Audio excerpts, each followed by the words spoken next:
ഞാൻ ഓർഫനേജിലെ ഡോക്ടറെ കണ്ടിരുന്നു. ഊമയായ നിന്റെ മകന് ഒരു ഓപ്പറേഷൻ നടത്തിയാൽ സംസാരിക്കാൻ കഴിയുമെന്നാണ് അദ്ദേഹം പറഞ്ഞത്. പക്ഷേ ഒരു 10,000 രൂപയോളം ആവും. നിന്റെ കയ്യിൽ?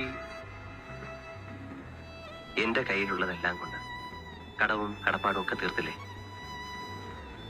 ഓപ്പറേഷനുള്ള പണം ഞാൻ എങ്ങനെയെങ്കിലും ഉണ്ടാക്കാം.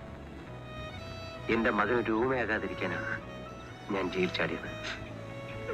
ആ പണത്തിന് വേണ്ടിയാണ് ഈ നാടകം വരെ കളിക്കാൻ ഞാൻ തയ്യാറായത്.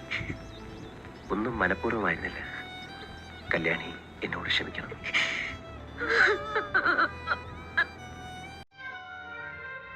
ഞാനൊരു മുത്തശ്ശി കഥ മരിച്ച മനുഷ്യരുടെ ആത്മാക്കൾ ആകാശത്ത് നക്ഷത്രങ്ങളായി വിളിക്കുമെന്ന്.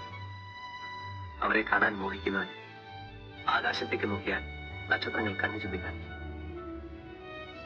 എന്റെ മോനെ മിണ്ടാനായ ഇവന്റെ അച്ഛനെ കുറിച്ച് ചോദിച്ച് ഈ കള്ളക്കഥ പറഞ്ഞെങ്കിലും കല്യാണി എന്റെ മോനെ ഇവന്റെ അച്ഛനെ കാണിച്ചു കൊടുക്കണം. എന്റെ മോനെന്ന് പറയണ്ട, നമ്മുടെ മോനാണ്.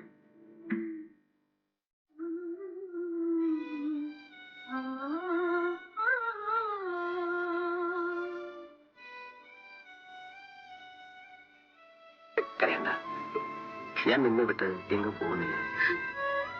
നാളെ മുതൽ ആകാശത്തിൽ ഒരു പുതിയ നക്ഷത്രം ഞാനായിരിക്കും. ഞാൻ അവിടെ നിന്ന് ഇന്ന് നിന്നെ കാണും. വിഷ്ണു, സമേ, ഞാൻ പോട്ടെ.